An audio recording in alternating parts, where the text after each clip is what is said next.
friend. How are you? I'm good. Long time no see. I know you since school and you are still smoking until now. Do you know it's dangerous for your life? Alah, don't worry lah. I've been smoking for so long already. Nothing happened. The effect will not come right now. It will affect you later. So I advise you to stop right now. No need lah, no need. Let's go somewhere else. Why the bad stop? We go jalan-jalan. Why the bad stop? Alah, tarik slow-slow lah. You ni boy. Sorry. A few moments later. Hey, bro. Are you okay? I cannot breathe, bro. Pull over here. Let me drive. I will bring you to the hospital. Cannot breathe. Okay, faster. A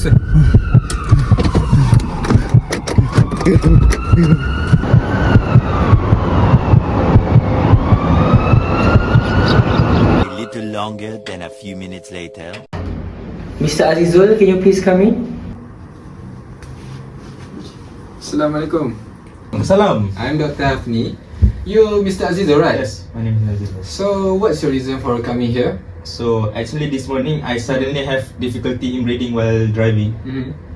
So that's why I come here. Okay, I see. So, can I do some physical examinations on you? Sure. Alright. Okay. Can you please show your hands? Alright. Okay, can you do like this? Okay.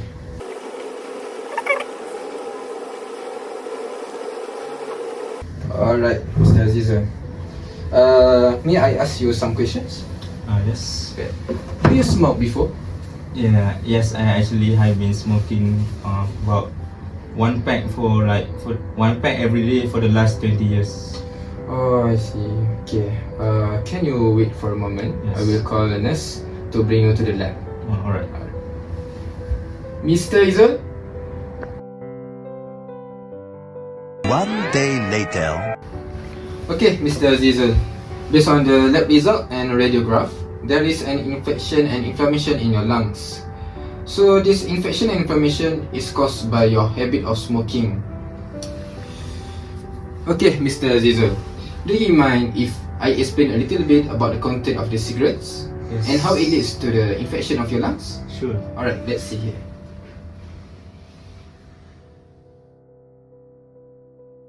Every time you smoke a cigarette, toxic gases will enter your lung, then into your bloodstream, and it will spread to every organ in the whole body.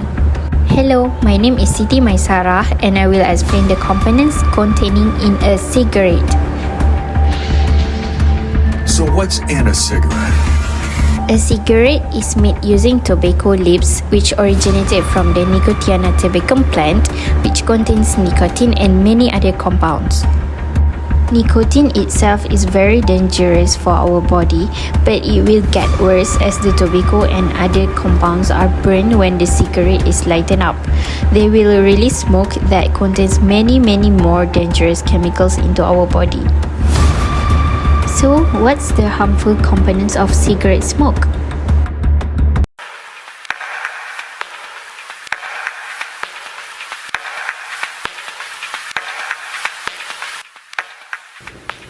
Methanol is used in rocket fuel, lead, hexamine, which can be found in lighter fluid, cadmium, found in battery acid, benzene can be found in rubber cement, toluene, which is used to make paint, naphthalene, which is used in mothballs, ammonia, which is very common in household cleaners, arsenic in rat poison, and 7,000 other chemicals. Assalamualaikum and hello everyone. I am Wan Aliza and I will explain the mechanism of smoking. Cigarettes aren't good for us. That is hardly news. We have known about the dangers of smoking for decades. But how exactly do cigarettes harm us? Let's look at what happens as their ingredients make their way through our bodies. With each inhalation, smoke brings it more than 5,000 chemical substances into contact with the body's tissues. From the start, tar, a black resinous material, begins to coat the teeth and gums, damaging tooth enamel and eventually causing decay. Over time, smoke also damages nerve endings in the nose, causing loss of smell. Inside the airways and lungs, smoke increases the likelihood of infections as well as chronic diseases like bronchitis and emphysema. It does this by damaging the cilia, tiny hair-like structures whose job it is to keep the airways clean. It then fills the alveoli, tiny air sacs that enable the exchange of oxygen and carbon dioxide between the lungs and blood. A toxic gas called carbon monoxide crosses the membrane into the blood, binding the hemoglobin and displacing the oxygen it would usually have transported around the body. That is one of the reasons smoking can lead to oxygen deprivation and shortness of breath. Hi everyone, my name is Anis Pendidarus and I will continue explaining on how smoking works. The carbon monoxide in tobacco smokes will bind to the hemoglobin in the red blood cells. This will reduce the oxygen carrying capacity of the blood. Nicotine increases the heart rate, blood pressure, and constriction of blood vessel, putting strain on the cardiovascular system. The vasoconstrictive properties of nicotine elevate the blood pressure and heart rate. This will contribute to the cardiovascular disease such as the atherosclerosis. Moreover, the systemic inflammation triggered by smoking will promote oxidative stress and endothelial dysfunction, then further enhancing cardiovascular risk. Additionally, tobacco smoke promotes the transformation of normal lung cells through various carcinogenic mechanisms. The polycyclic aromatic hydrocarbons, nitrosamines, and other carcinogens induce DNA damage, mutation, and epigenetic alteration. This will initiate the development of lung cancer. In chronic smoking, tobacco smoke contains a lot of toxic materials such as free radicals. So these free radicals will cause inflammation and injury to airway epithelium. In an attempt to free the airways from irritant pollutants, there will be hypersecretion of mucus and thickening of the mucus. At the same time, tobacco smoke will destroy the cilia of lungs. So this leads to impaired mucociliary clearance. There will be an adaptive immunity activation, which is induced by smoking. It is able to influence the lung microbiota. This leads to dysregulation of lung microbiota and there will be a reduction in beneficial bacteria. This will lead to opportunistic infections of pathogens such as Streptococcus pneumoniae, and it will invade the lung and adheres to airway epithelium. Ultimately, colonization and infection will occur. Hi, my name is Sharmini and I'll be talking about how smoking triggers the innate immune system. So the essential part of innate immunity include innate immune cells such as macrophages, epithelial cells, dendritic cells, as well as natural killer cells. A short-time tobacco smoke exposure can generally stimulate immunity, activating and increasing macrophages and neutrophils with increased inflammatory mediators such as tumor necrosis factor as well as interleukin. Long-term chronic inflammation and cigarette smoke exposure can damage innate immune cells and inhibit the production of immune molecules, leading to a dysregulated immune system where there is rapid spread and long-term colonization of pathogens. Cigarette smoking causes neutrophil dysfunction, where neutrophils are a type of white blood cells and they play a crucial role in innate immunity by engulfing and destroying pathogens. Smoking has been shown to impair the function of neutrophils, reducing their ability to effectively eliminate pathogens. Cigarette smoking is also associated with a decreased number, inhibited maturation, and reduced expression of interferon alpha in dendritic cells. Cigarette smoking can reduce cytotoxicity and cytoactivity of natural killer cells, decreasing the expression of interferon gamma and tumor necrosis factor alpha in natural killer cells. Cigarette inhalation can reduce human neutrophil chemotaxis, phagocytosis, and neutrophil extracellular trap formation. These cells and molecules are important in the host's defense against infection. Thereby, smoking increases the risk, severity, as well as the duration of infection. Smoking can also lower the level of some antibacterial molecules. Cigarette exposure impairs a multifunctional innate defense protein named short palate lung and nasal epithelial clone 1, which is secreted into airway surface liquid by the underlying epithelia and also is a key component of the innate immune response to infections, especially gram-negative organisms. Cigarette smoke exposure impairs antiviral responses in lung epithelial cells by decreasing the phosphorylation of the key antiviral transcription factor, interferon response factor 3. Cigarette smoke can suppress immune activation and the expression and secretion of effector cytokines in peripheral blood mononuclear cells, resulting in reduced immune response. Overall, smoking can weaken the innate immune response by affecting the function of various immune cells, promoting inflammation, and compromising the body's ability to defend. I'm Anisha Sri here. Now I will be explaining on how smoking affects the adaptive immunity.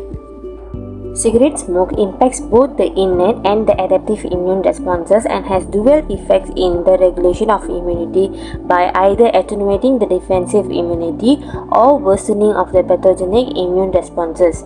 Adaptive immunity, which provides a specific response to each pathogen the body encounters, is also adversely affected by smoking. Immune cells affected by smoking mainly include T helper cells, regulatory T cells, CD8 plus T cells, B cells, and memory T or B lymphocytes. In this slide, I'm going to explain how each cells are affected by smoking. So for the B cell, cigarette smoking increases frequency of memory B cells and IgE production. Meanwhile, it decreases production of IgA, IgG, and IgM in smokers. So smoking raises the risk of inflammation in prostate cancer and B cell signature in the tumors. Also, elevated levels of circulating IgE leads to potential development of atopic diseases and asthma. Next, memory lymphocyte. Memory T cells are a subset of T lymphocytes that have been previously challenged by foreign pathogens or antigens and can respond rapidly and vigorously upon re-encounter with the same antigen. So studies have showed that tobacco smoking elevates memory T cells in human peripheral blood. Next, T lymphocytes are a major subset of immune cells mediating adaptive immunity, and studies shown that impacts of cigarette smoking on T cells and their release of pro-inflammatory mediators. As for the T helper cells, the homeostasis of circulating T helper cells are disrupted in chronic COPD patients. Next is a cytotoxic T lymphocytes, which play an important role in host immune defense via killing infected or damaged cells. So smoking increases the number of CD8 plus T cells and their activation and function. Last but not least, regulatory T cells, which is also known as TREGs, and it involves mainly in maintaining immunologic homeostasis and tolerance through its immunosuppressive capacity. So smoking impairs the immunosuppressive function of TREGs by reducing the number of suppressive TREGs or increasing the prevalence of non-suppressive TREGs, which leads to an enhanced autoimmune component in COPD. Moreover, smoking or passive cigarette smoke exposure during gestation contributes to reduced TREG numbers in cord blood, resulting in a higher risk of neonatal atopic dermatitis and food allergy. That's all from me. Thank you. Hello everyone, my name is Sufi Nur Akila binti Suhaizan, and today I will be presenting about common bacteria associated with smoking and its complication. First, let's look at this mind map about common bacteria associated with smoking. The first one, we have Streptococcus pneumoniae. This is a bacterium that is commonly found in the respiratory tract and can cause illnesses such as pneumonia, sinusitis, and middle ear infection. It is a leading cause of bacterial pneumonia, especially in individuals with weakened immune system, such as smokers. The second, we'll have Haemophilus influenzae. Despite its name, Haemophilus influenzae doesn't actually cause influenza. However, it is associated with respiratory tract infections such as bronchitis, pneumonia, and sinusitis. Smokers are most susceptible to infections caused by this bacterium due to damage inflicted on their respiratory system. The third one will be Legionella pneumophila. Legionella pneumophila is responsible for causing Legionnaire's disease, which is a severe form of pneumonia. It thrives in warm water environment like hot tubs, cooling towers, and plumbing system. While smoking itself doesn't introduce Legionella into the body, it weakens the lungs' defense mechanism, thus making smokers more vulnerable to this bacterium if they come into contact with contaminated water sources. And then the next one will be Mycobacterium tuberculosis.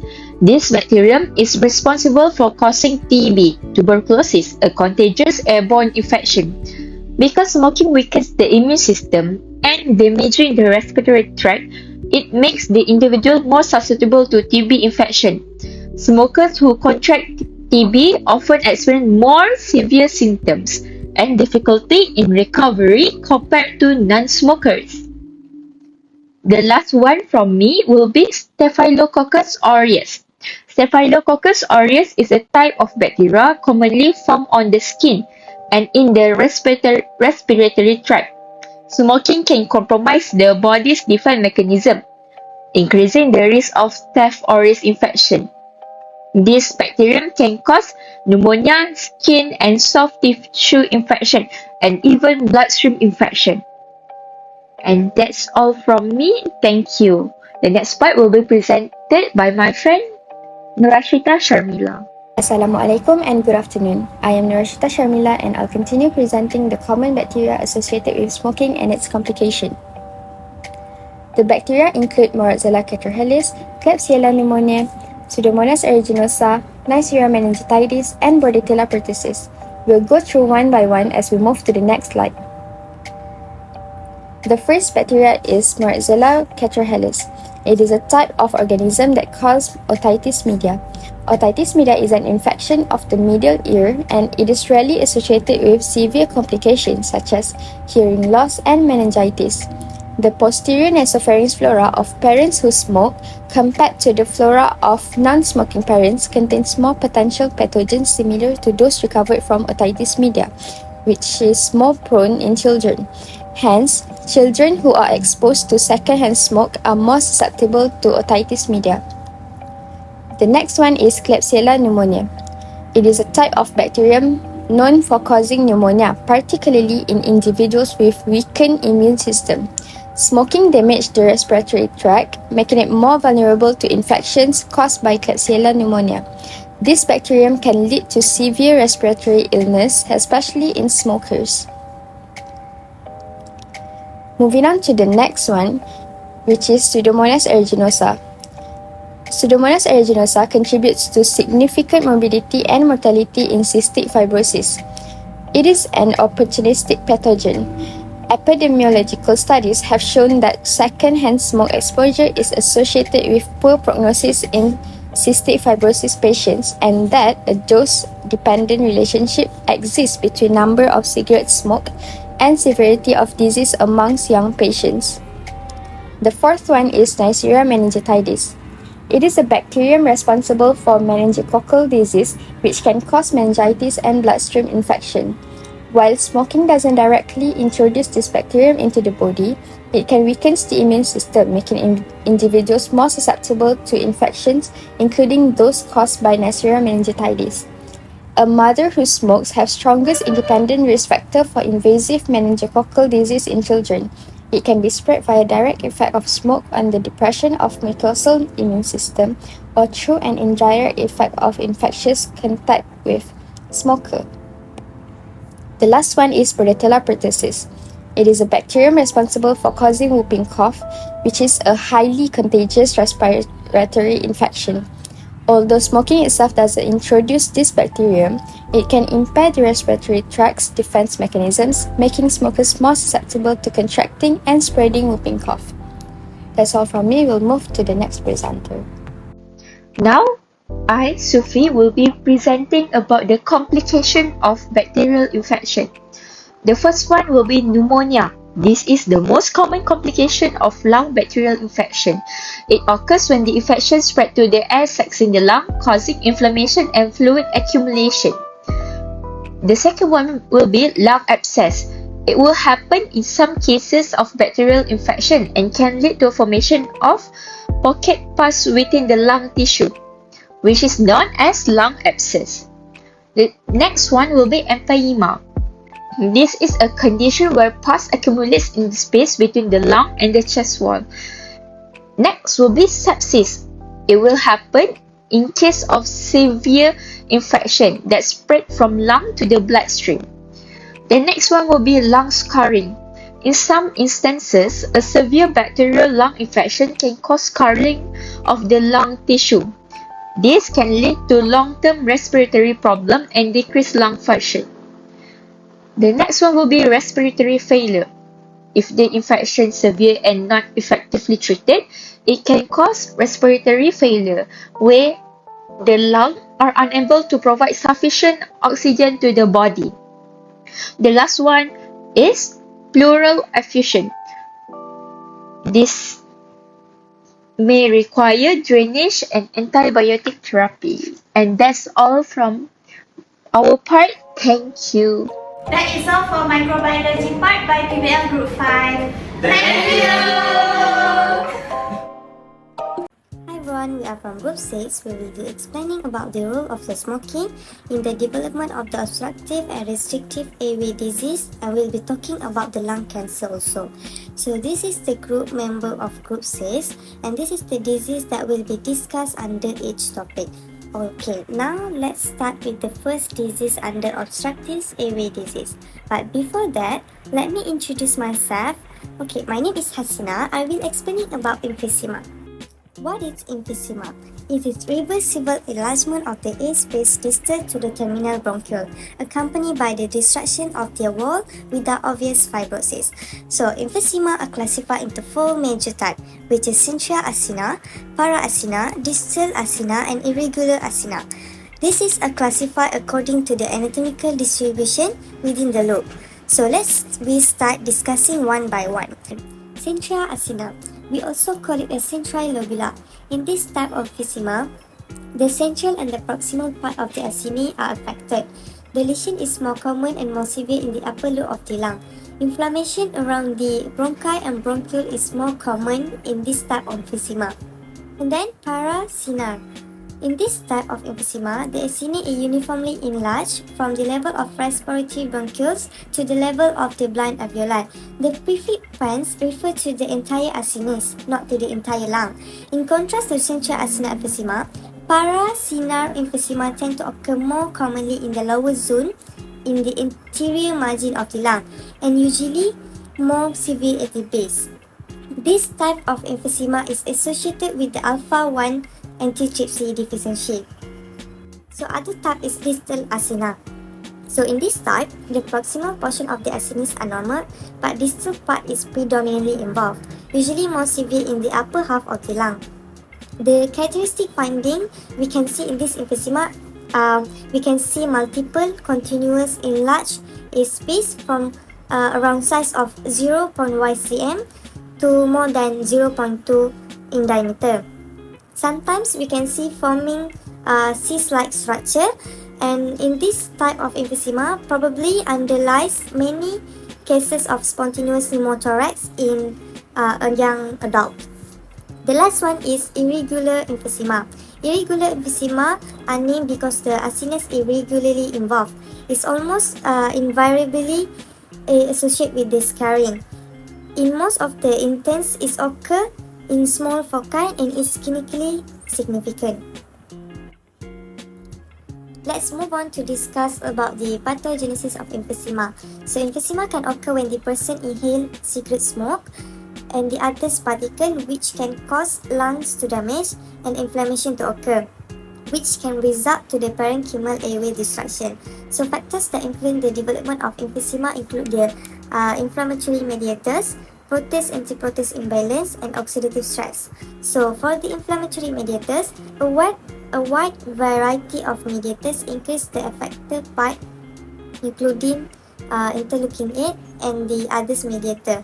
These mediators are released from the resident epithelial cell and the macrophages, which can extract inflammatory cell from the circulation and amplify the inflammatory process. This can induce the structural changes in the wall and cause the alveoli to damage. Also, for the protease and antiprotease imbalance, several proteases are released from the inflammatory cell and the epithelial cell. These proteases can break down the connective tissue component. In this patient who develop emphysema, this is relatively associated with the antiprotease deficiency, which some intense has a genetic basis. Okay, then about the oxidative stress. So I will explain about the oxidative stress referring to this diagram. So substance in the tobacco smoke, alveolar damage, and inflammatory cell all produce oxidant, which may cause more tissue damage and inflammation. Tobacco smoking contribute to the emphysema by activating the alveolar macrophages, which these macrophages then recruit more neutrophil to the lungs. Also, tobacco smoking contribute emphysema by enhancing the neutrophil and macrophages elastase activity, and also inactivating the alpha-1 antitrypsin, which can cause alveolar destruction. So let's proceed to the morphology of emphysema. Grossly, we can see the central lobule of the lung tissue with intense black oncotropic pigment on the pulmonary central lobular emphysema. And then for the microscopically, we can see there is pulmonary emphysema. We can see there is loss of distal air spaces, bronchiole, alveolar duct and alveoli. Remaining air spaces become dilated as shown here. Overall, we can see less surface area for gas exchange. Okay, that's all from me. Thank you. Hi, my name is Nur Farah Eliana binti Ahmad Nazri. I will then continue the presentation of the next obstructive airways disease, which is the chronic bronchitis. First, I will talk about the definition of chronic bronchitis. It is defined clinically as persistent cough with sputum production for at least 3 months in at least 2 consecutive years in the absence of any other identifiable cause. Long-standing chronic bronchitis is associated with progressive lung dysfunction, which may be so severe as to lead to hypoxia, pulmonary hypertension, and also copulmonary. Next, I will explaining about the pathogenesis of the chronic bronchitis.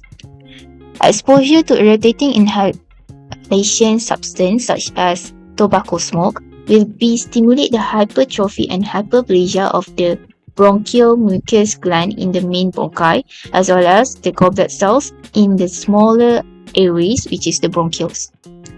This will lead to increase the mucus production in both locations.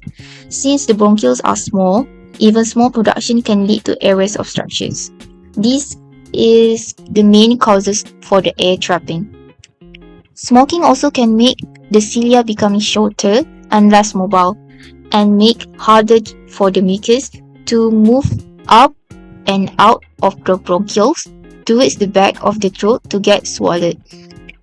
As a result of having too much of mucus and poorly functioning cilia, the patient end up just relying on the coughing to get rid of their mucus plugs. Smoking also can damage the airway lining cells, which can lead to the chronic inflammation that involve the neutrophils, lymphocytes, and also the macrophage. Furthermore, we go to the morphological part. Grossly, there is hyperemia, swelling, and edema of the mucous membrane, and frequently accompanied by the excessive mucinous or mucopurulent secretions. Sometimes there is also heavy cats of secretions and pus fill the bronchi and the bronchioles. For the microscopic features, we can see there is increase in number of chronic inflammatory cells in the submucosal regions. As you can see in the picture, I put the star figure to show the submucosal regions. And it also have enlargement of the mucus secreting glands of the trachea and the bronchi, but it does not show in the pictures. Next, we go to the Reed index. Reed index is one measurement that typically done post-mortem, which is the ratio of the thickness of the mucus gland layer to the thickness of the wall between the epithelium and the cartilage. Normally, the Reed index is 0.4, but it can be over 0.4 for the people or the patient with the chronic bronchitis. This is due to the hyperplasia and hypertrophy of the glands. Lastly, we go to the clinical features of the chronic bronchitis. Usually, chronic bronchitis is referred as a blue bloaters. How the patient gets the blue bloaters? First, when the patient is presented with the hypoxemia and hypercapnia, this is due to the mucus plugs in the airways which block the airflow, will causes the partial pressure of carbon dioxide to increase in the lungs, which will decrease the partial pressure of the oxygens in the lung, and it will cause less oxygen into the blood, which causes the hypoxemia. Carbon dioxide that trapped in the lung cause the carbon dioxide hard to get out from the bloodstreams.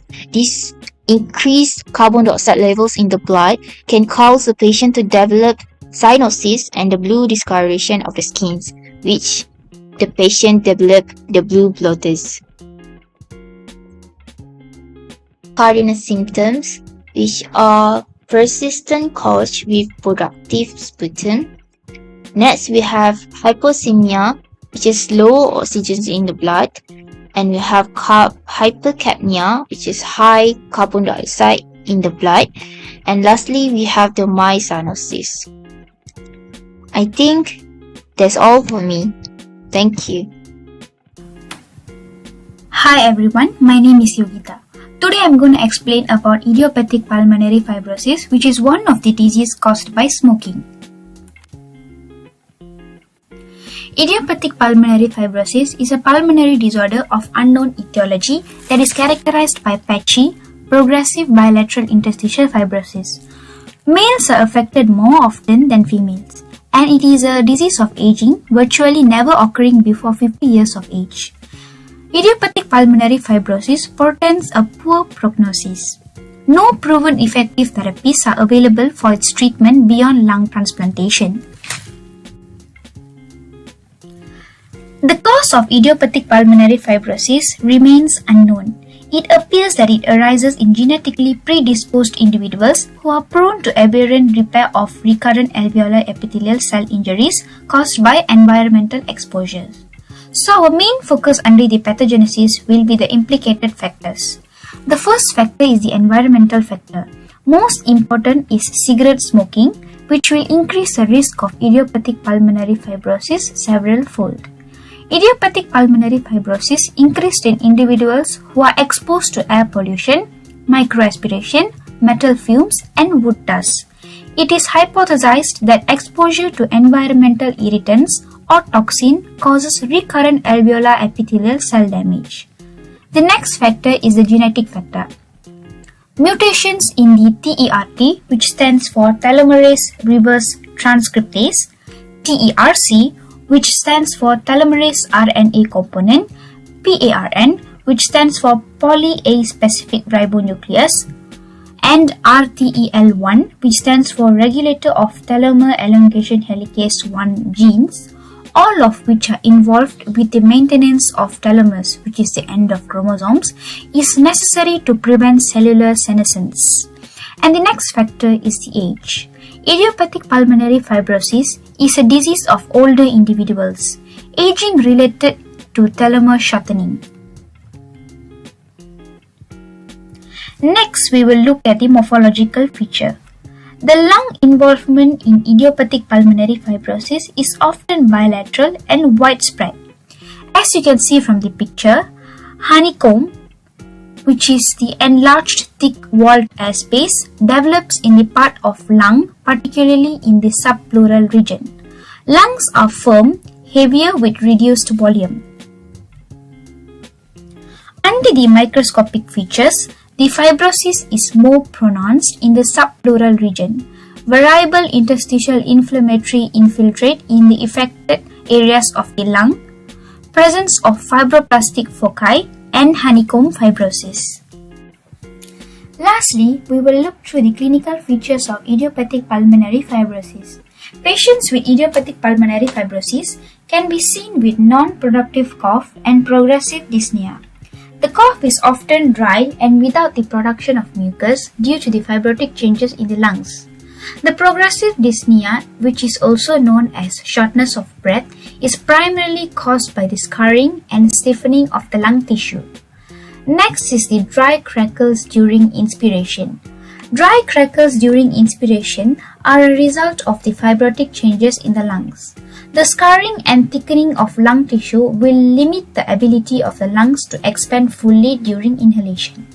As air passes by through the stiffened and fibrotic lung tissue, it causes characteristic dry crackling sound known as Velcro crackles or elateral basilar crackles. Idiopathic pulmonary fibrosis can cause clubbing of fingers as well. It involves the abnormal enlargement of the fingertips and the development of founded bulbous tips. This occurs due to the increased connective tissue and blood vessel growth in response to chronic hypoxia. Lastly, we have cyanosis. This is related to the impaired oxygen exchange that occurs due to the fibrotic changes in the lungs. That's all from me. Thank you. Hi, my name is Tan Yi-en and I will be talking about how smoking can cause one of the disease which is desquamative interstitial pneumonia. So DIP is characterized by large collection of macrophage in the alveolar space of a current or former smoker. It is misnomer as the macrophage were originally thought to be desquamated pneumocytes. DIP is usually present in the 4th or 5th decade of life and is commonly seen in both men and women. DIP is type of interstitial lung disease which characterized by the accumulation of macrophage within the alveoli, and the pathogenesis is mainly involved with the inflammatory responses within the lung tissue. It primarily involves macrophage accumulation in respiratory bronchioles in response to smoking. Then it will incite interstitial inflammation and fibrosis. Over time, the chronic inflammation and tissue damage can result in the deposition of fibrous tissue in the interstitium of the lungs, and this fibrosis can contribute to the scarring and changes in lung architecture. As the disease progresses, the structure of the lungs will change, which cause impair of the gaseous exchange. And now we'll be talking about morphology of DIP. So there will be accumulation of abundant smoker macrophage in the alveolar space in response to smoking. What is smoker macrophage? Smoker's macrophage is macrophage with abundant cytoplasm that contains dusty brown pigment. Not only that, there will be inflammatory infiltration of lymphocytes, plasma cells, and sometimes eosinophils. Mild interstitial fibrosis can be seen where the alveolar septa are thickened due to inside interstitial inflammation and fibrosis in a time-sensitive manner. As for the clinical features of DIP, one of the most common symptoms seen is the insidious onset of dyspnea, which is due to impaired gaseous exchange. As for the chest X-ray, usually will shows peculiar diffuse hazy opacity due to increased lung density which caused by inflammation. However, this diagnosis is not specific because all interstitial lung disease have the same features. Next, we have pulmonary function test which shows mild restrictive abnormality and moderate decreased diffusing capacity due to decreased lung compliance caused by chronic inflammation. And we also can see clubbing of digits due to hypoxia caused by the impair of gaseous exchange caused by the inflammation. Assalamualaikum and hello everyone. My name is Ahmad Akil bin Hilmi and I will be explaining about respiratory bronchiolitis interstitial pneumonia. So what is it? Respiratory bronchiolitis interstitial pneumonia, or also known as respiratory bronchiolitis associated interstitial lung disease, is a rare mild inflammatory pulmonary disorder. It occurs almost exclusively in current or former heavy smokers, usually between the 3rd and 6th decades, with most likely with no gender tendency. It is characterized by shortness of breath and cough, pulmonary function abnormalities of obstructive, restrictive or mixed pattern, high-resolution computed tomography on the right side, scans showing 3 lobular macronodules on the white arrow, and ground glass opacity on the black arrow, and peribronchiolar thickening on the yellow arrow on the bottom diagram, often accompanied by tobacco-related centrilobular emphysema. So let's continue with pathogenesis. Respiratory bronchiolitis interstitial lung disease is strongly associated with cigarette smoking.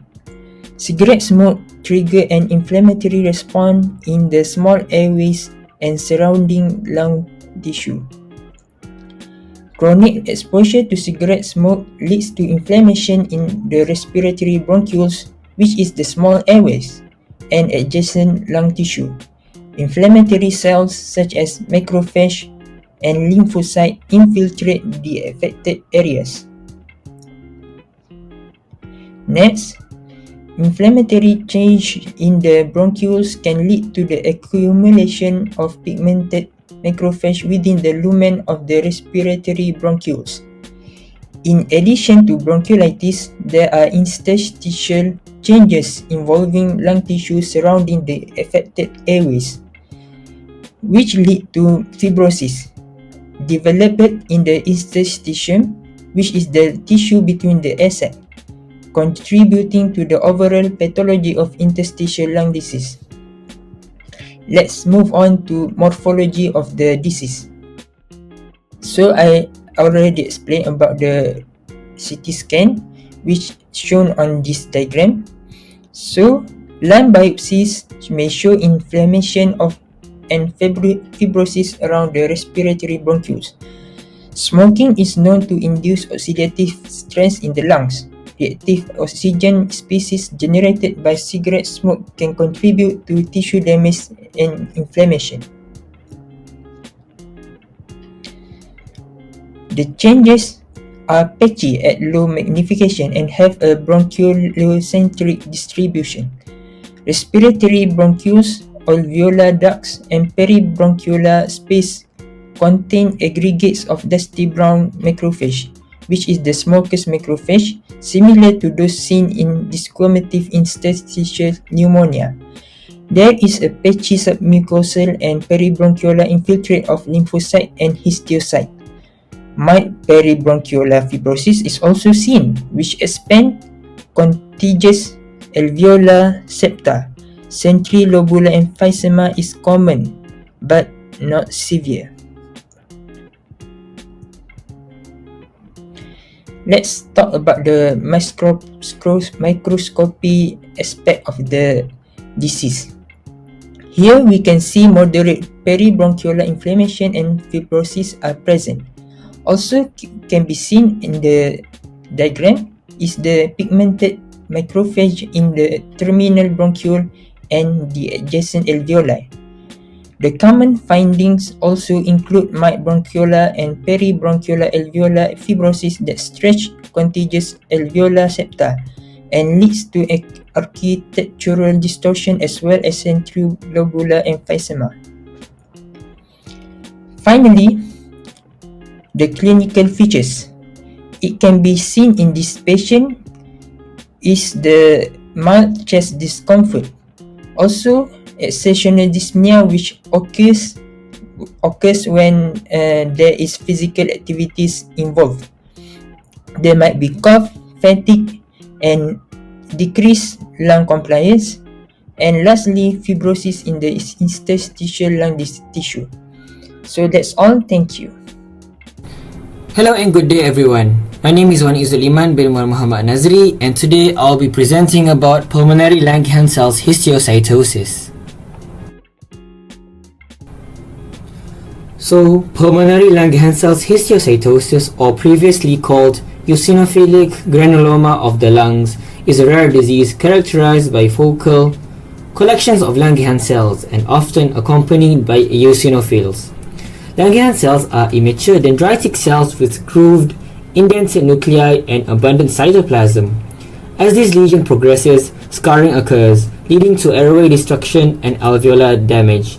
That results in the appearance of irregular cystic space. Nearly all affected individuals have a history of current, prior, or cigarette smoking. Thus, tobacco smoke is thought to be a contributing factor. Among smokers, about half improve after smoking cessation. So for the pathogenesis, the majority of cases have driver mutations in cancer-associated genes and are probably best considered neoplasms, though with an unusual proclivity for spontaneous remission. The Langerhans cells have activating mutations in the serine threonine kinase BRAF or BRAF genes, a feature consistent with a neoplastic process. A BRAF gene mutation is a spontaneous change in the BRAF gene that makes it work incorrectly.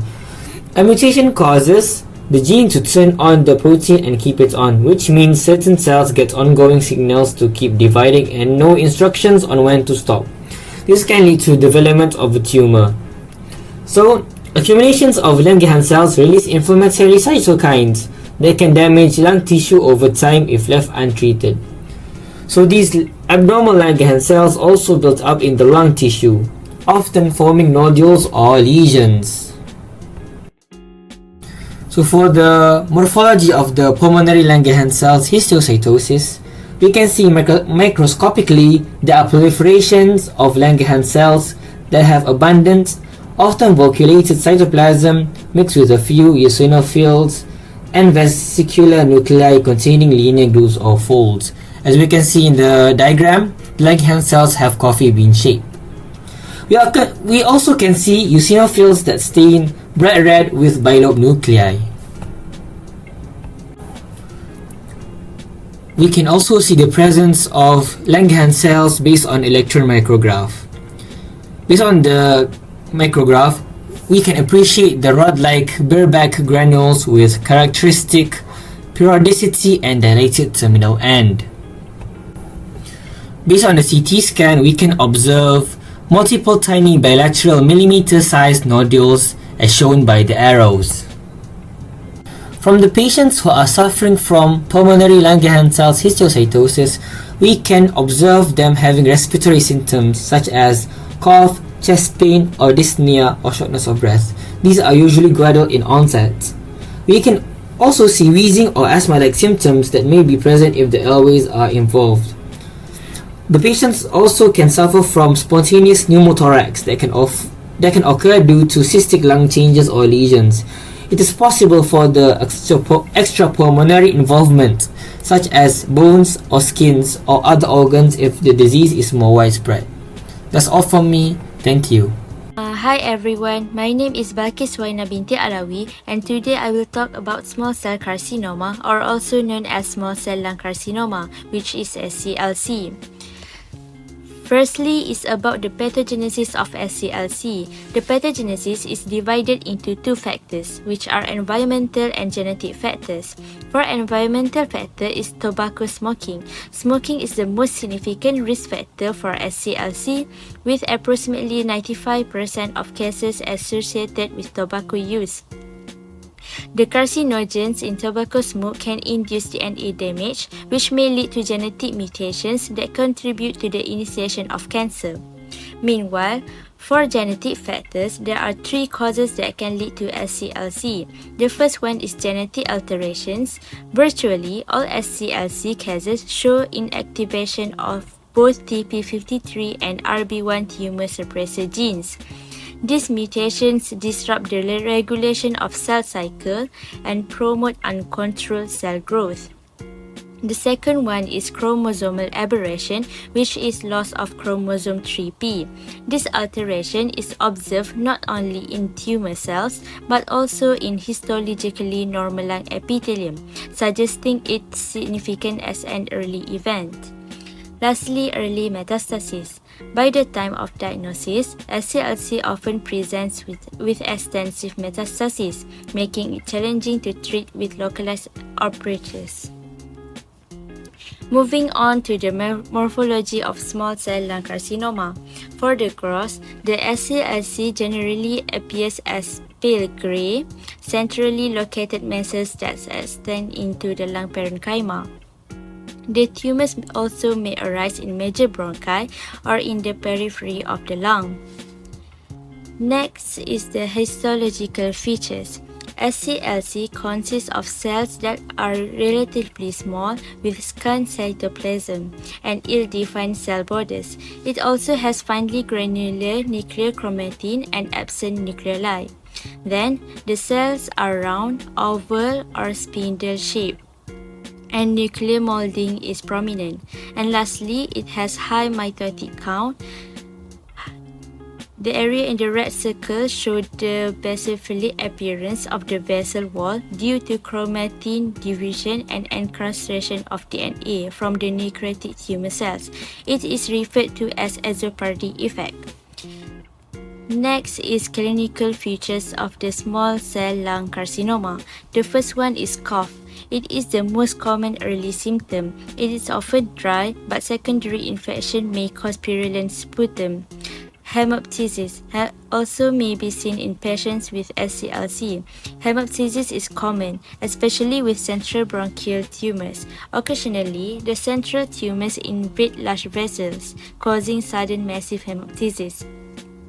Next, breathlessness. Breathlessness may be caused by collapse or pneumonia or by tumor causing a large pleural effusion or compressing a phrenic nerve and leading to a diaphragmatic paralysis. The last one is finger clubbing. It is an overgrowth of the soft tissue of the terminal phalanx, leading to increased nail curvature and nail bed fluctuations. That's all from me. Thank you. Assalamualaikum and hello to my fellow lecturers and also my fellow friends. My name is Muhammad Hazid Daniel Muhammad Zamri, and today I'm going to talk about squamous cell carcinoma. So firstly, I'm going to talk about the pathogenesis of squamous cell carcinoma. Squamous cell carcinoma is a type of cancer that originates from squamous cells, which are flat, thin cells found in the epithelial layer of various tissues, including the skin and lining of organs. The pathogenesis of squamous cell carcinoma involves a series of genetic and environmental factors contributing to the development and progression of the cancer. So now, I'm going to talk about how smoking leads to lung cancer. So when we talk about squamous cell carcinoma leading to lung cancer, we are essentially referring to the process by which normal cells transform into cancerous squamous cells in the lung. Let me clarify. So number 1, initiations. Exposure to carcinogens such as those found in tobacco smoke can cause DNA damage in the bronchial cells lining in the lungs. Next, for the genetic mutations, the initial DNA damage can lead to mutations in specific genes that regulate cell growth and also division. In the case of squamous cell carcinoma, mutations often involve genes like TP53 and also P16. For the uncontrolled cell growth, mutated cells starts to divide uncontrollably, forming a mass or tumor. In squamous cell carcinoma, this tumor originates from the squamous cells lining in the bronchial tubes within the lungs. And lastly, the tumor progressions. The growing tumor may invade nearby tissues and structures, disrupting normal lung function. As the cancer progresses, it can spread to lymph nodes and also other distant organs, this process known as metastasis. So in summary, squamous cell carcinoma develops as a result of genetic mutations in bronchial cells due to the exposure to carcinogens, particularly those from cigarette smoke. These transformations of normal cells into cancerous squamous cells characterize the pathogenesis of squamous cell carcinoma, which is a type of lung cancer. Next, I'm going to talk about the morphology of squamous cell carcinoma. So firstly, histological features. For squamous differentiations, lung squamous cell carcinoma exhibits squamous differentiations, meaning that the tumor cells resemble squamous epithelial cells. These cells often form keratin pearls or produce keratin, a fibrous protein which can be observed macroscopically. Next, the interconnectedness. The tumor cells tend to form interconnectedness, sheets, or islands within the lung tissues. And lastly, keratinizations. Keratinization is a common feature, and the presence of keratin pearls can be a characteristic histological finding. Next, for the locations within the lung. Lung squamous cell carcinoma typically arises centrally in the larger airways, which is bronchi, as opposed to the peripheral lung tissues. And lastly, for clinical presentations, patients with lung squamous cell carcinoma may present with symptoms related to airway obstructions, such as cough, hemoptysis, which is coughing up blood, and also respiratory issues. Next, I'm going to talk about the morphology of squamous cell carcinoma from the microscopy view. So as we can see the presence of keratin pearl, islands of malignant cells, and also tumor cells arranged in nests. Next, the clinical features of squamous cell carcinoma. Patients that suffers from squamous cell carcinoma tend to develop chest pain. A dull etching chest pain, particularly in advanced stage. Next, patients with squamous cell carcinoma also tend to develop wheezing. Wheezing or stridor due to partial obstructions of the airway. Number 3, persistent cough. A chronic cough that may produce sputum or blood. And lastly, patients with squamous cell carcinoma tend to develop dysphagia, which is difficulty in swallowing may occur if the tumor compresses or invades adjacent structures, which is as for example, the push and pull of trachea. Lastly, I'm going to talk about the complications of squamous cell carcinoma. Lung squamous cell carcinoma can spread to the organs such as liver, bones, brain, and adrenal glands, leading to secondary tumors. Squamous cell carcinoma also will lead to airway obstructions. As the tumor grows within the airways, it can cause partial or complete obstructions, leading to symptoms like persistent cough, difficulty in breathing, and also recurring respiratory infections. Next, squamous cell carcinoma also will lead to pleural effusion. Lung squamous cell carcinoma can cause the accumulations of fluid in the pleural cavity, known as pleural effusions. This can lead to chest pain, difficulty in breathing, and also respiratory distress. And lastly, squamous cell carcinoma also will lead to hemoptysis, which is coughing up blood or bloody sputum as a result of tumor invasions into the blood vessels. I think that's all for me. Thank you. Greetings, fellow classmates and lecturers. Now we've come to the last part, which is the pharmacology for the health risks of smoking. This is presented by Group PBL7, and these are your fellow presenters. For the pharmacology part, we have divided it into 4 learning outcomes. Assalamualaikum and a very good afternoon to doctors and my fellow friends. So I will continue for our TLO3, which is describe the pharmacological actions of tobacco and nicotine. So what is tobacco? Tobacco is a Native American plant that contain nicotine, and usually this tobacco is the major components of cigarettes. And for your information, tobacco is the most exogenous cause of lung cancer, which is approximately 90%, and nicotine is the pharmacological active substance inside the tobacco smoke. So for this TLO, we mainly focus for nicotine. So nicotine can affect our peripheral nervous system and also our central nervous system.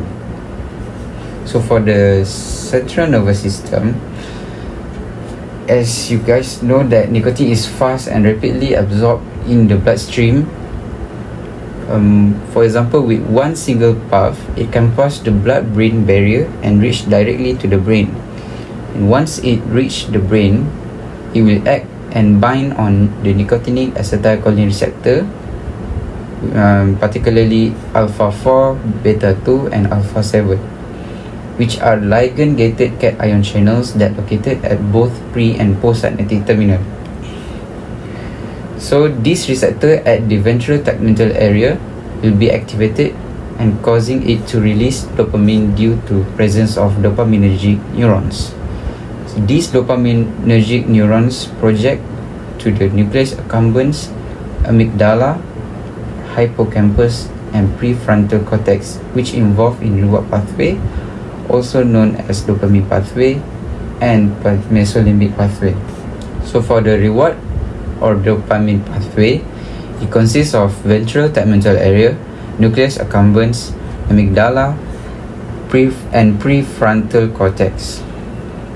So for this pathway, usually it will start at ventral tegmental area, which is a region of midbrain in the brainstem.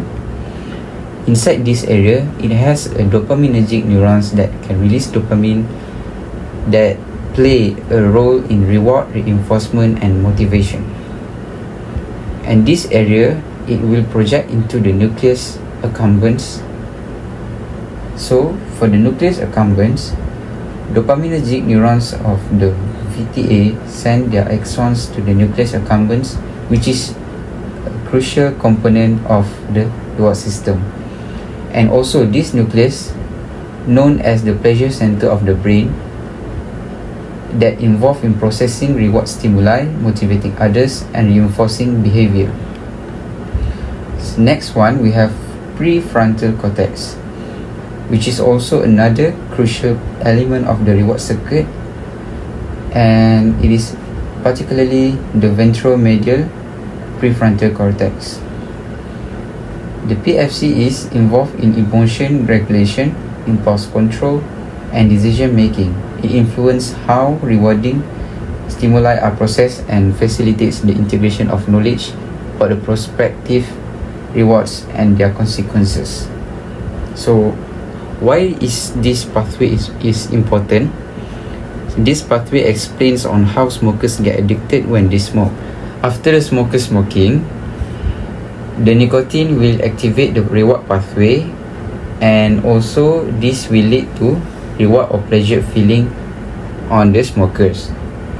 So, and also the nicotine convinces the brain to take more nicotine.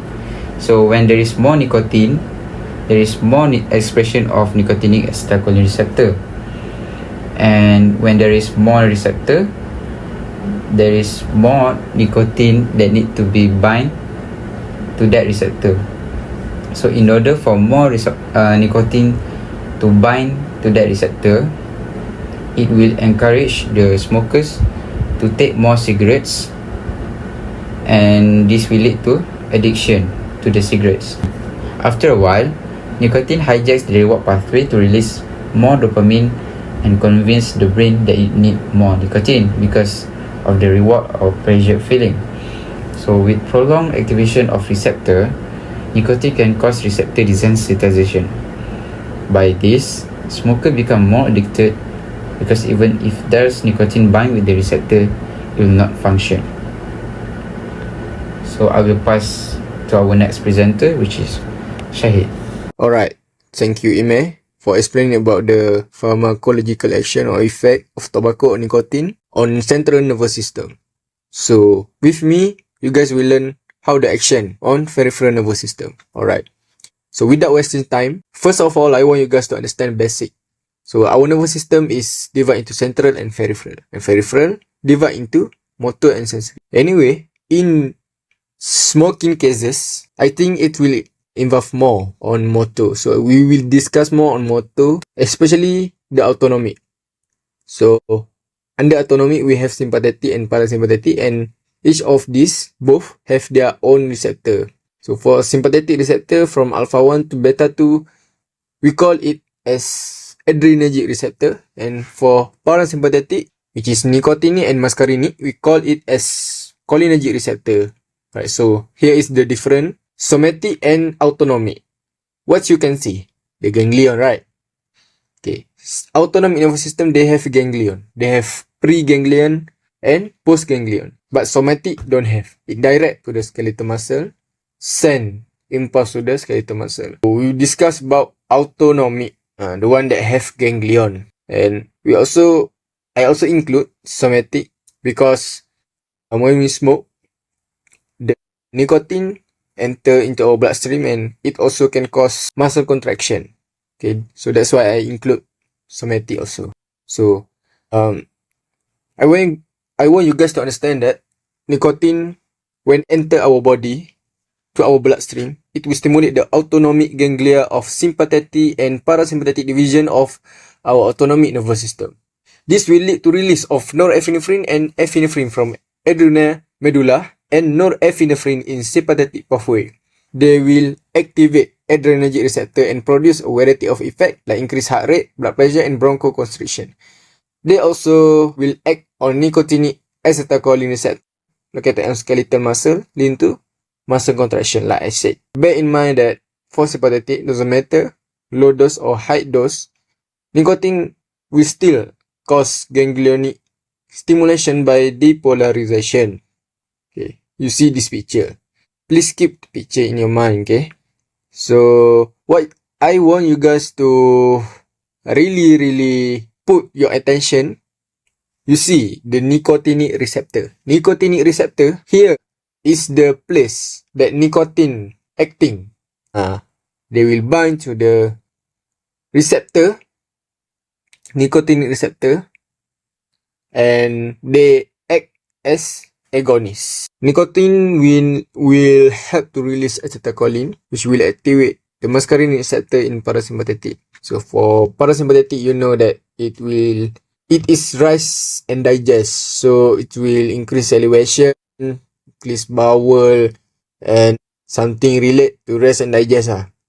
Anyway, the action to parasympathetic is not much like sympathetic. Only lower dose nicotine will stimulate parasympathetic ganglia. Also increase motor activity, especially increase motor activity of the bowel. At higher dose, our blood pressure will fall and the activity cease in both GIT and bladder musculature as a result of nicotine-induced block of parasympathetic ganglia.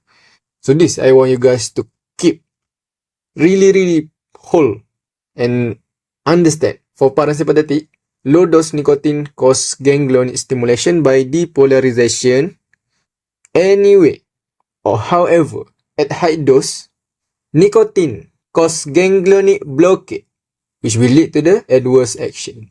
So, sympathetic, doesn't matter, low dose nicotine or high dose, acting as a agonist. But for the parasympathetic, they not efficient at high dose because they will cause blockage. So for the other tobacco constituent, we have tar and carbon monoxide. Tar is a compost of carcinogen like nitrosamine, polycyclic aromatic hydrocarbon. The substance have direct interaction with DNA of cell. This carcinogen have ability to create covalent bond with DNA molecule in cell when exposed to tar. This will result in creation of DNA adduct. It means DNA will be go away. An abnormal structure called DNA adduct can lead to structure abnormality in DNA. It also can interfere with normal structure and function of DNA and lead to error during DNA replication and repair process. The mutation induced by tar in critical gene like tumor suppressor gene and oncogene can result in uncontrolled cell growth and development of cancer.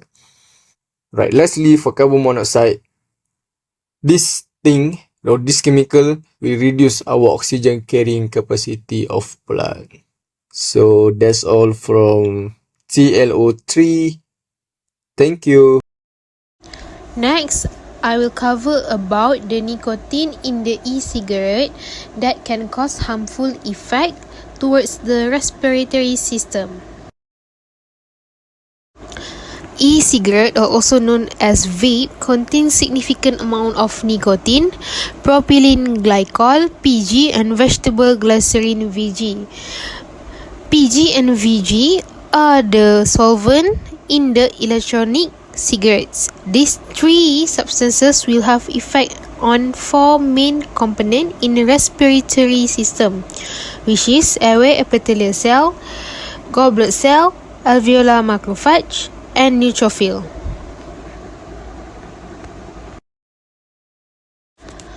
First and foremost, I will talk about the harmful effect of nicotine, PG and VG on the epithelial cell. So, these three harmful substances can cause the epithelial cell to increase the production of reactive oxygen species, ROS. When the reactive oxygen species is increased, it can cause pneumococcal adhesion and eventually will lead to pneumonia. Next, not just that, these three harmful substances can cause the epithelial cell to experience dehydration and hyperosmotic stress. By this, it can cause airway constriction and eventually will lead to dyspnea. Second structure that will be affected is goblet cell. So these three harmful substances, nicotine, PG and VG, can increase the production of mucin, MUC5AC, in the e-cigarette user. This can cause mucus hypersecretion, and this mucus will accumulate and block the air passage. This will lead to dyspnea and productive cough. The next respiratory component that will be affected is alveolar macrophage. In the alveolar macrophage, there will be a significant alteration in the lipid profile of both alveolar type 2 cell and alveolar macrophage after the e-vape exposure. This can cause morphological changes in this cell that can show a shift toward phospholipid secretion and lead to opsonization impairment. So, without opsonization, the pathogen cannot be recognized and targeted for phagocytosis. This means that infection of the airway can occur easily and leading to respiratory diseases. Last but not least, the nicotine also can affect neutrophil. How does nicotine affect neutrophil? Nicotine affect the neutrophil by decreasing the neutrophilic ROS. When neutrophilic ROS decrease, it eventually can cause decrease in NAT formation. So what is NAT? NAT is a substance that contains DNA, histone, various proteolytic enzyme, protein and ROS that kill the pathogen. As such, in neutrophil with reduced ROS due to e-vape exposure, NAT production will be reduced and will cause extensive reduction in neutrophilic efficiency. So when neutrophilic decrease, the chemotaxis toward bacterial cell wall component also decrease. So in conclusion, there will be infection occur, as the pathogen cannot be killed by the neutrophil. Assalamualaikum warahmatullahi wabarakatuh. And hello guys, my name is Anis and I will be explaining about harmful effect of nicotine on cardiovascular system. As we all know that the popularity of e-cigarette have been popular, with many perceiving them as safer alternative to traditional smoking. However, the presence of nicotine in e-cigarette raises concern about potential harm to the cardiovascular system. In this part, we will explore the impact of nicotine on cardiovascular, which is focusing on altered hemodynamic, myocardial remodeling, and risk of arrhythmias. This is very crucial for individuals to make informed decisions about e-cigarette use. Firstly, we go with on how nicotine lead to altered hemodynamics. Nicotine is known as activator of sympathetic nervous system. In postganglionic sympathetic nerve terminal and the adrenal medulla, nicotine bind to nicotinic acetylcholine receptor, which eventually release of catecholamine, which are epinephrine and norepinephrine. The nicotine-stimulated catecholamines releases by the sympathetic nerves later activate the beta-adrenergic receptor in the heart. This will have some changes that occur in the heart, such as increasing heart rate, cardiac contractility, and workload of the heart. When the long-term stimulation of sympathetic nervous system is happen, resulting cardiac remodeling. The cardiac remodeling, I will explain about it later. Next, nicotine also lead to heart arrhythmias which causes sudden death. Sudden death that happen in smokers is mainly resulted from the combined effect of ischemia and the arrhythmogenic effect in nicotine. Nicotine produces marked elevation in serum catecholamine concentration and release catecholamine such as norepinephrine and epinephrine, and this contribute to fatal ventricular tachycardia and fibrillation. How can this happen? It happens as it directly blocks the potassium channel due to catecholamine release. Thus, it can decrease the ventricular fibrillation threshold and promote the development of ventricular fibrillation of the myocardial infarction, which means nicotine increase the risk of dangerous heart rhythm, which is ventricular fibrillation, especially of the experienced heart attack. Other than that, nicotine also promote atrial fibrillation to occur. Lastly, heart failure occurs due to tissue remodeling. This indicates nicotine also contributes to myocardial remodeling. This myocardial remodeling refers to structural and functional changes in the heart tissue that occur. It can be influenced by factors such as inflammation, oxidative stress, and changes in cellular signaling pathway. Nicotine itself has adverse effects as mentioned on the above, which affect the cardiovascular system, including the heart. Nicotine have pro-inflammatory effect, can inducing oxidative stress, also interferes regulating blood vessel function, and most importantly, altering cellular signaling pathway. This event usually caused by beta-adrenergic stimulation, which enhancing the tissue to remodel. This usually happens as nicotine acts on via persistent sympathetic activation, which eventually lead to myocardial remodeling. I think that's all from me. Thank you. My name is Cherisa Shankarans and my metric number ID is 012022100145. I'll be discussing regarding the neurological effects of nicotine.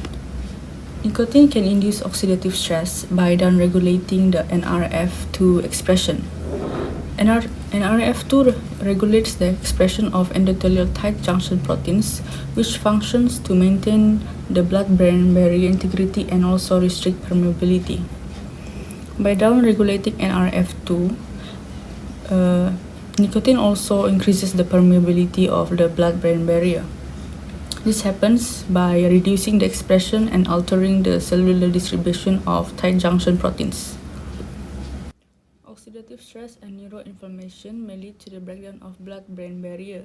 This occurs by the introduction of ROS, reactive oxidative stress, into the body when vaporized chemical constituents of e-cigarettes are inhaled. How are ROS not compensated? This is because excessive ROS production can overwhelm built-in antioxidant defensive system.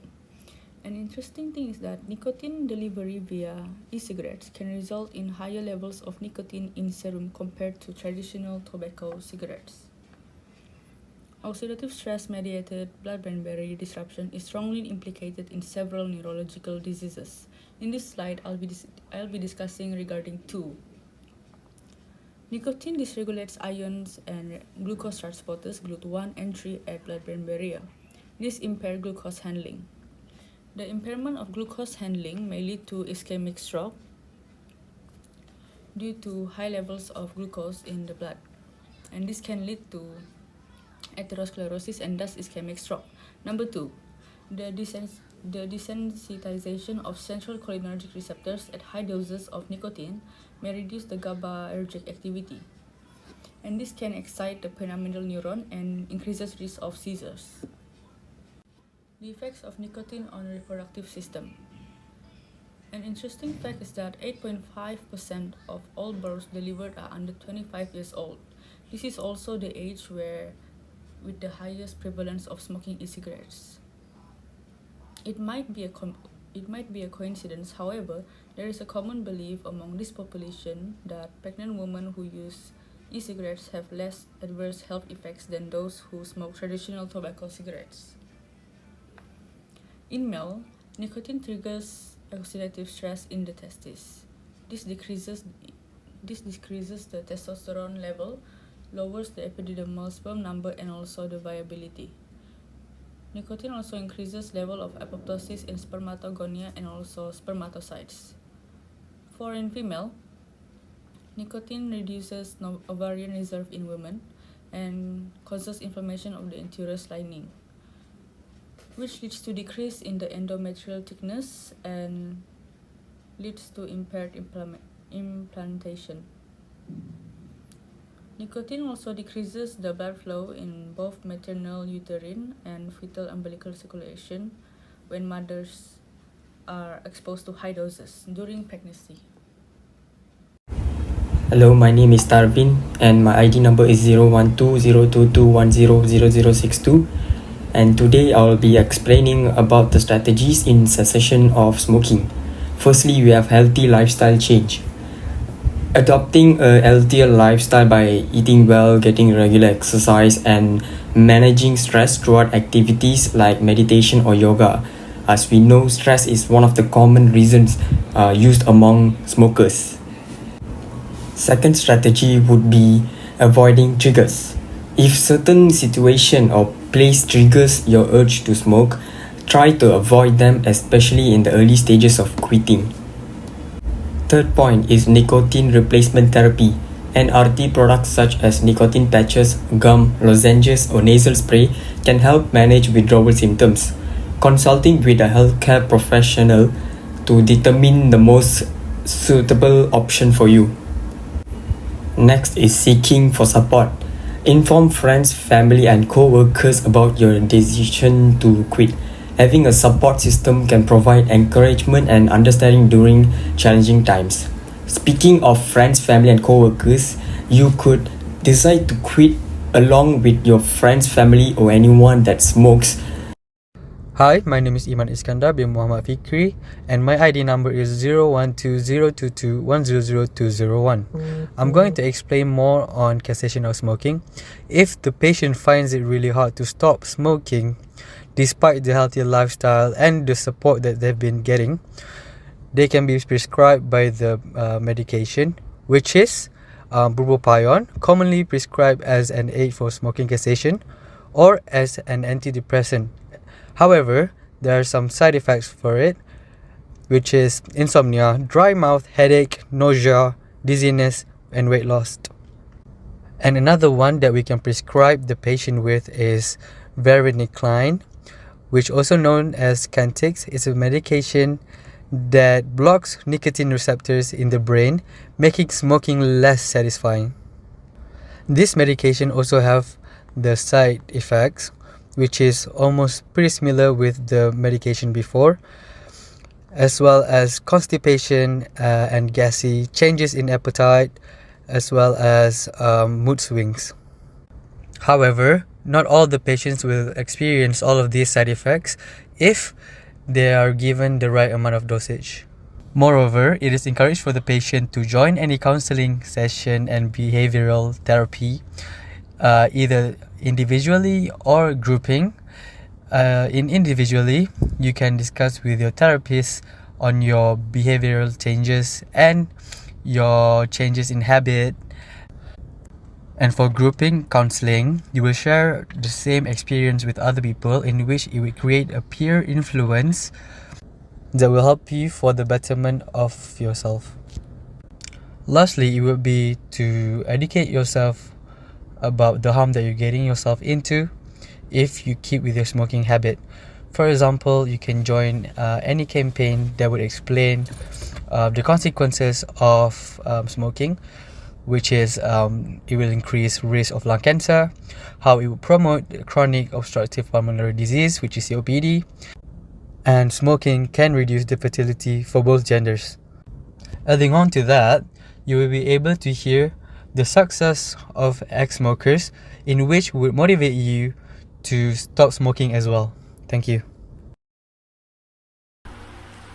So me and my friends will be explaining about the harmful effects of smoking on human body systems. The first one is the respiratory system. Smoking damages two main parts of the lungs. The first one is the bronchial tubes and also small air sacs called as the alveoli.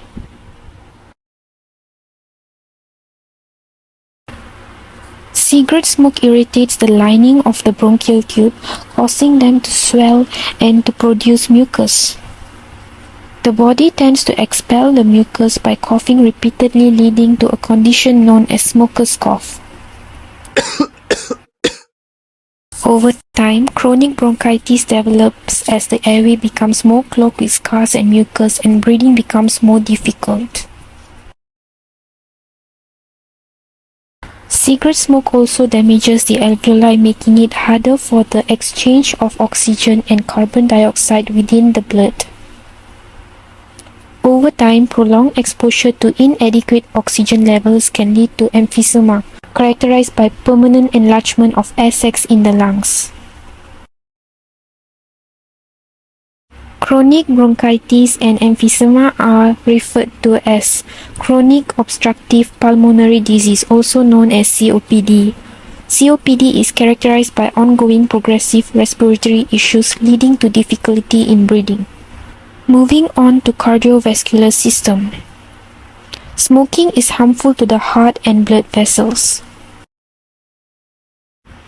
Fatty deposits called plaque can build up at the injury sites and become large enough to narrow the arteries and severely decreasing the blood flow, leading to atherosclerosis.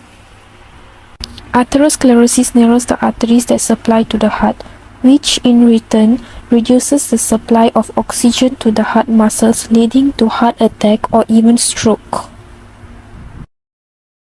Smoking can increase platelet aggregation, causing blood cells to stick together and form clots. Smoking increases the risk of peripheral vascular disease, also known as PVD, a condition in which the arms and legs are obstructed by the buildup of atherosclerotic plaque. Smoking can also cause abdominal aortic aneurysm, which is a swelling of the abdominal aorta that carries blood away from the heart. Hi, my name is Nurinada and I will be presenting about the effect of smoking on our hair health. So, the common question that people usually ask is that does smoking can cause hair loss? And the answer is yes. Firstly, it is because of impaired blood flow to the hair follicle. Smoking affects circulation because the toxin in cigarettes make the blood vessel shrinks. Therefore, it restricting the blood flow. This will in turn affect the hair follicles because they are not able to receive the necessary nutrients and minerals that hair needed for growth. Without nourishment, the hair growth cycle is disrupted, which may lead to extensive hair loss. Secondly, smoking causes the increases in dihydrotestosterone or DHT production. It is believed that DHT play big parts in hair loss and by affecting the hair growth cycle. Scientists believe that DHT can inhibit the hair follicles by shrinking them. DHT causes the anagen phase or the growing phase become shorter, therefore the hair does not have the time to peek through the skin. As a result, the hair becomes thinner and thinner with each cycle of hair. Next, I'll be explaining about the effect of smoking on oral health. People who smoke are at higher risk of developing mouth cancer, gum problems, losing teeth, and even complications after the tooth removal. Firstly, the gum disease, also called as periodontal disease, is caused by an infection that destroys the bones surrounding that support the teeth. Bacteria and food debris called dental plaque can cause the gum disease. If it is left on teeth and gums, the plaque will harden to form calculus or tartar. The plaque and calculus will irritate the gums around the teeth. This is usually seen in people who smoke. Then, smoking can cause slow healing after dental treatment. This is because of tobacco and cigarettes, which make it harder for the immune system to fight for infections. This will slow down the healing after tooth removal or injuries in the mouth. In the other words, smoking may lead to a dry socket, which is a slow healing tooth socket after a tooth removal, which is very painful, and it is also increased in pain after oral and gum surgery, and less success if you have dental implants. Furthermore, I will be explaining about the effect of smoking towards cancer. The link between smoking and cancer is very clear. Smoking causes at least 15 different types of cancer and is the biggest cause for lung cancer. Cancer caused by smoking including nose and sinuses, mouth, the pharynx at the upper throat, the larynx at the voice box, esophagus as the food pipe, the lung, the kidney, pancreas, and also some types of leukemia. How does smoking causes cancer? Smoking causes cancer in multiple ways. The main way is by damaging the DNA in our cells. DNA controls how our cells grow and behave. Damaging to the DNA will cause cells to behave in a way they are not supposed to. and the build-up of the DNA damage over time can lead to cancer. Firstly, the cigarette smoke contains over 5,000 different chemicals and many of them are harmful. When smoking, the harmful chemicals will enter our lung and affect the entire body. These chemicals will damage our DNA, including the parts of our DNA that protect us against cancer. Chemicals in cigarette smoke also make it harder for our cells to repair DNA damage. This means that the DNA damage can build up. Finally, the build-up of DNA damage in the same cell over time that lead to cancer. With that, I think that is all from me. Thank you. Assalamualaikum and a very good evening to everyone. Today I'm going to be talking about the effects of smoking on the kidneys, the reproductive system, and finally the nervous system. So first of all, we're going to be talking about the effects of smoking on the kidneys. Now, unlike the other two systems, which we will be talking about later, this effect is much more indirect in the sense that smoking will affect the medicines used to treat hypertension. Obviously, this would cause the medicine to become less effective in the treatment, which results in uncontrolled hypertension. When there's uncontrolled hypertension, there is a higher risk for chronic kidney disease. Besides that, smoking will also decrease the blood flow to the organs of the body, which includes the kidneys themselves. Next, we have the effects of smoking on the reproductive system. This can be divided into two: the effects on the male reproductive system and the effects on the female reproductive system. So on both genders, smoking will obviously decrease fertility. Now moving on to the specifics. On the female reproductive system, the ovaries function will be disturbed, as in its regular function, and this will cause a reduction in key hormones and mature ovums. Whereas in the male reproductive system, there is going to be reduced semen quality. Typical features of sperms, such as their motility, their viability, and even their normal morphology, they'll all be affected. And finally, we have the effects on smoking on the nervous system. So this part is going to focus on nicotine, and the reason for this is because nicotine in cigarettes is a highly addictive compound, and it's what causes an addiction to smoking in the first place. So when a person smokes, this causes their body to release both epinephrine and dopamine. Smokers at first will tend to feel more relaxed, and they might feel a lot better after a cigarette.